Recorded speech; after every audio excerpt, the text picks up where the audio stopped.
네, 이어서 바른 시각으로 보는 바른 경제 대전 바른 경제연구소 강신철 교수 자리했습니다. 어서 오십시오. 예, 안녕하세요.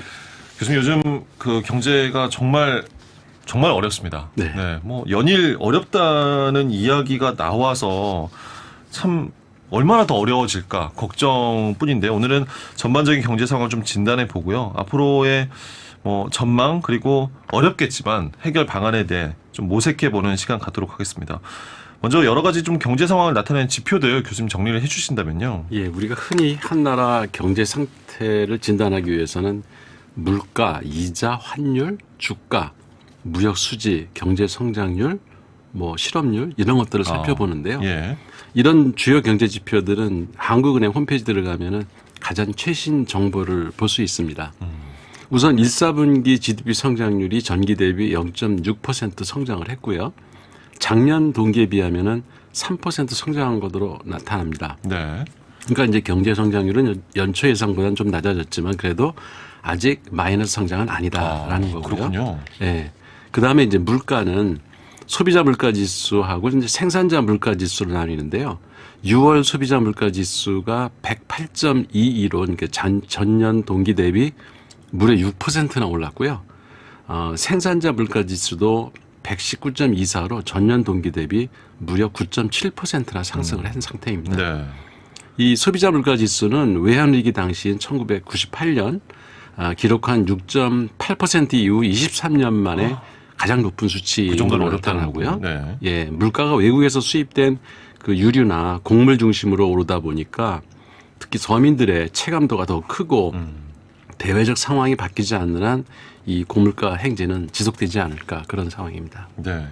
앞서 말씀해 주셨던 이 무역 수지도 계속 악화되고 있다고요? 예, 올해 상반기 그러니까 1월부터 6월까지 103억 달러 적자를 기록했는데요. 우리나라 무역 수지가 하반기에 그 7월에 들어서도 마이너스 흐름을 이어가고 있습니다.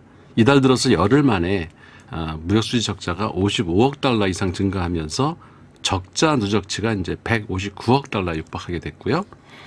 관세청은 올해 7월 그 열흘 동안 수출액이 157억 8,300만 달러로 지난해 같은 기간보다 4.7% 증가했다고 밝혔습니다.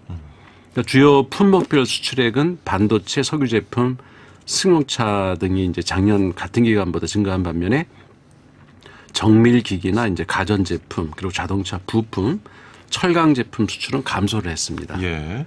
수출 상대국을 보면은 이제 미국, 베트남, 싱가포르 순이고요. 거긴 증가를 했지만 이제 중국이나 유럽 연합, 일본, 홍콩 등에 대한 수출은 많이 감소를 했습니다.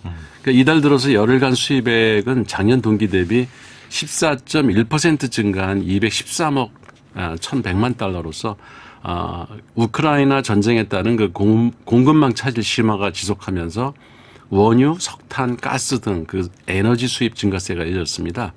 수입 상대국별로 보면은 중국, 미국, 사우디아라비아 순으로 수입액이 증가한 반면에 유럽연합이나 러시아 등에서는 수입이 감소를 했습니다. 예. 여기서 유심히 살펴볼 필요가 있는 나라가 중국인데요. 네. 중국은 우리나라 수출의 이제 25% 이상을 차지하는 큰 무역국인데 수출은 9%나 감소한 반면에 수입은 13.2%나 증가했습니다. 그러니까 홍콩에 대한 수출도 47%나 감소를 했거든요. 그러니까 이처럼 대중국 그 무역 수지가 급격히 악화되고 있는 거고요.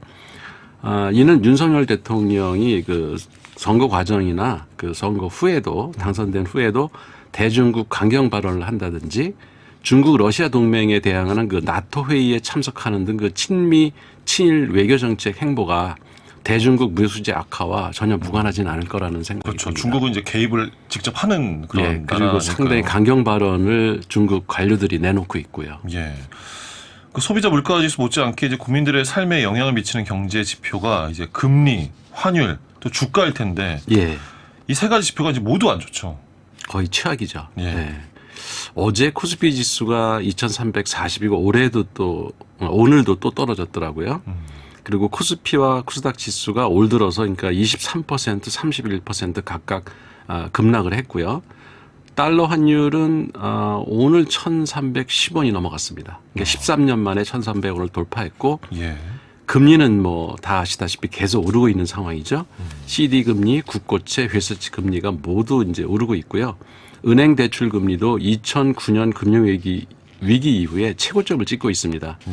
그러니까 이복현 그 금융감독원장이 금융기관들이 이자 장사를 하고 있다 이런 발언을 기자들 앞에서 하는 바람에 시중은행들이 좀 대출 금리를 그러니까 당장 반응을 하더라고요. 조금 내리긴 했습니다. 그러니까 네, 조금 내리긴 했지만 네. 여전히 전반적인 대출 금리는 뭐 상당히 높은 편이고요. 그렇습니다. 네.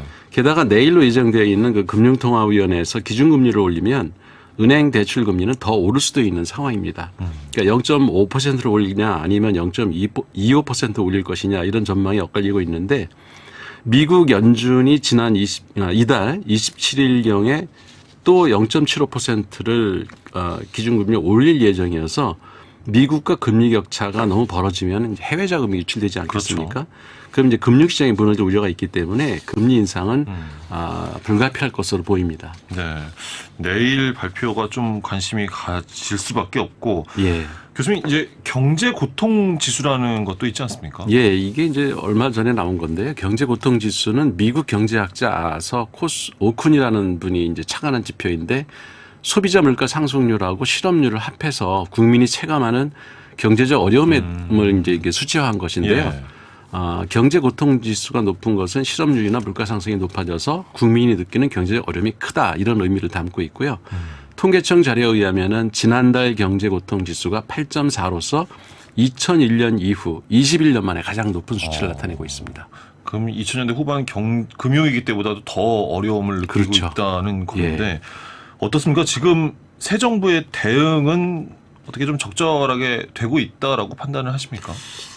국민들이 다 아닌 걸로 지금 판단하고 있는 것 같습니다. 모든 경제 지표가 악화되고 있는 근본 원인이 사실 물가 상승인데 이번 경제 위기를 어떻게 극복하느냐는 물가를 어떻게 잡느냐 여기에 달려 있다고 보는데요. 예. 윤 대통령은 아무런 대책이 없다고 실토를 했죠. 그리고 정부가 또 2차례 물가 안정 대책을 내놓았지만 효과는 미미한 것으로 나타나고 있고요. 그러니까 윤 정부는 지난 5월 30일에 제1차 경제장관 회의를 열어서 긴급 민생 안정 10대 프로젝트를 발표했습니다. 네. 여기서 이제 식용유, 돼지고기 등 그 식품 원료 7가지에 대해서 관세를 줄이고 커피와 코코아 완두에 붙는 그 부가가치를 내년까지 면제하는 등 그 생산자들에게 부과하는 세금을 줄여서 판매 가격을 인하하는 그런 유도 방식을 선택했는데요. 그러니까 윤석열 정부가 선호한 이른바 그 시장 친화적 물가 대책. 사실은 기업 친화적이죠. 시장 친화적이라기보다도 생산자에게 감세하는 방식의 물가 대책은 시장 친화적일 수는 있어도 효과가 늦을 수밖에 없습니다. 그러니까 실제로 긴급 민생악정 10대 프로젝트 효과는 매우 미미했고요. 시장에서는 과연 정부가 뭘 했냐 이런 소리가 나올 정도로 거의 잊혀진 정책이 됐고 뒤늦게 또 정부가 6월 19일 비상경제장관을 회의를 열어서 당면 민생 물가 안정 대책을 또 내놨는데요. 골자는 이미 30%까지 인하한 유류세를 법정 최고 한도인 37%까지 낮추는 등 그 여러 가지 물가 대책을 내놨지만 유류세 인하 이후로도 기름값은 계속 올랐습니다. 예. 그러니까 기본소득당의 그 용해인 의원실이 지난 6월 29일에 발표한 자료에 따르면은 유류세 20% 인하 시에 휘발유에 부과되는 세금은 1리터당 182원이 감면됐지만은 실제 가격에 미친 효과는 69원에 불과했다라는 분석 결과를 내놨고요. 예. 그러니까 이게 별로 지금 정부에서 내놓는 물가 안정 대책이 지금 시장에 안 먹히고 있다는 여러 가지 증거들이 그러니까 나타나고 상당히 있습니다. 걱정인데 이 네. 효과 급등에 좀 대비한 좋은 정책은 없을까요? 전문가들도 그렇고 기존에 있던 정책들을 사실 한 2가지로 이제 요약을 해서 볼 수 있겠는데요. 첫 번째가 이제 지금처럼 유가가 비정상적으로 급등했을 때 유가를 안정시키기 위해서 비축한 석유 사업기금이라는 게 있거든요.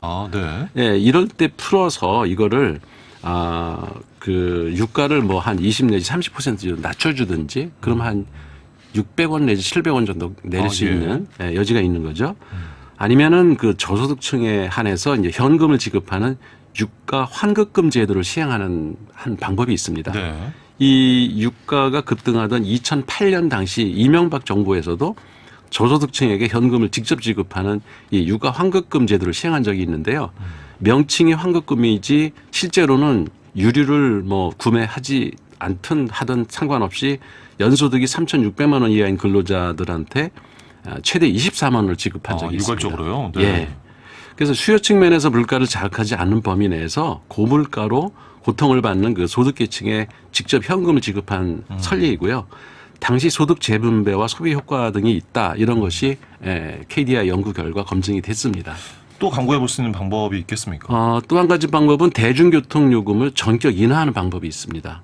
그러니까 이 정책은 위축된 소비 심리를 회복하는 효과적인 경기 부양책이 될 수 있는데요. 이미 독일이 6월부터 석 달간 9유로 티켓 하나로 한 달간 근거리 대중교통을 모두 이용할 수 있는 정책을 지금 시행 중이고요. 네.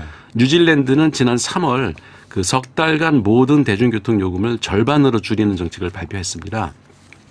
그래서 국내에서는 대중교통이 잘 갖춰진 수도권이나 이제 도시에 혜택이 집중되는 단점이 있긴 그럴 수도 하지만 있겠네요.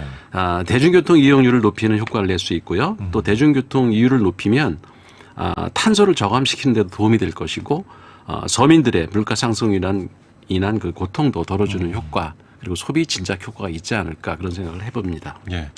자, 오늘 이게 전반적인 경제 상황, 뭐 전망, 그리고 해결 방안 등에 대해 함께 짚어봤습니다. 바른경제연구소 강신철 교수였습니다. 교수님 고맙습니다. 예, 고맙습니다.